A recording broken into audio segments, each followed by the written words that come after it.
అన్న west Godavari association అన్న, నా పేరు పెద్దిరాజ్ అన్న. ఇప్పుడు ఇందాక చెప్పే మా సిండికేట్ అన్నారు, ఇది సిండికేట్ కాదన్న, ఒక ముంబైలో ఉండే మాఫియా అంతా కూడా మా భీమవరంలోనే ఉంటుంది, ఈ ట్రేడర్స్లోనే ఉంటుందన్న. ఏంటంటే నేను కూడా ఓ ఏజెంట్గా చేశానన్న. ఎందుకంటే వీళ్ళ కౌంటు బేసిక్ రేట్లు వాళ్ళకి కావాల్సిన కౌంట్ ఉందనుకో అన్న, అది రేటు ఉంచుతారు, కానీ అకౌంట్లు రేట్లు కొట్టేస్తూ ఉంటారన్న.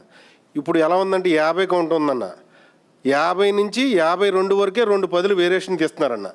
53 కౌంట్ కాడి నుంచి 60 కౌంట్ వరకు ఒకే రేటు కొంటున్నారన్న. ఇది వరకు 20 రూపాయలు ఉందనుకో అన్న, వేరియేషన్ 60 నుంచి దీనికి 2 రూపాయల కాడికి ప్రతి పీస్కి తీసేవారన్న. దీని ముందులో ఏం చేశారన్న, 50 నుంచి 55 వరకు తీశారన్న. తర్వాత ఇప్పుడు 52కి పట్టుకొచ్చేసారు. అలాగే 62 నుంచి 62 వరకే కౌంటు, మళ్ళీ 62 నుంచి 63 నుంచి అది మళ్ళీ 70 కౌంట్లో పెట్టేస్తున్నారన్న.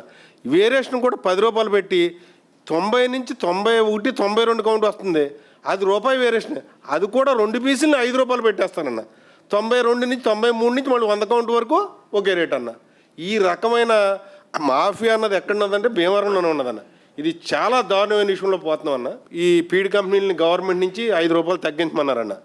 అది ఎలా తగ్గించారంటే అన్న, ఆ డీలర్కి ఇచ్చి ప్రైసు పర్సంటేజ్ 21% ఉండన్న.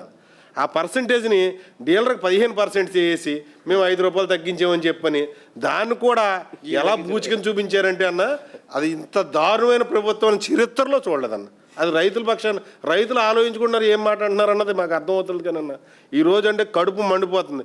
ఆ రోజు ఉన్న రేట్లను బట్టి ఈరోజు ఈ రైతులందరూ అలా పచ్చగా ఉండి మేము ఎదరకొచ్చాం తప్పించి కొంతమంది ఏళన చేస్తున్నారని. ఎలా అంటే మీరు క్రాప్ హాలిడే ఇచ్చేయచ్చు, కానీ క్రాప్ హాలిడే ఇచ్చేస్తే అక్కడ ఉన్న ఇన్ఫ్రాస్ట్రక్చర్ ఒక 6 నెలల్లో తుప్పు పట్టిపోద్ది. ఎందుకు పనిచేద్ది, పాతినానికి పనిచేద్ది.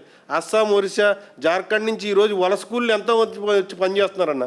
వాళ్ళందరూ వెళ్ళిపోతే మళ్ళీ రారన్న. ఇక్కడ ఏం పని చేయించుకో, ఎటువంటి దారుణమైన పరిస్థితుల్లో ఉన్న ఆక్వా పరిశ్రమ మీరు ఎదరకొచ్చి మాకు సపోర్ట్ ఇచ్చి మీరు ప్రజల్లోకి వచ్చి ఆక్వా పరిశ్రమ మీద మీరు ముందుగా మాకు న్యాయం చేయాలని మనస్ఫూర్తిగా కోరుకుంటున్నాను.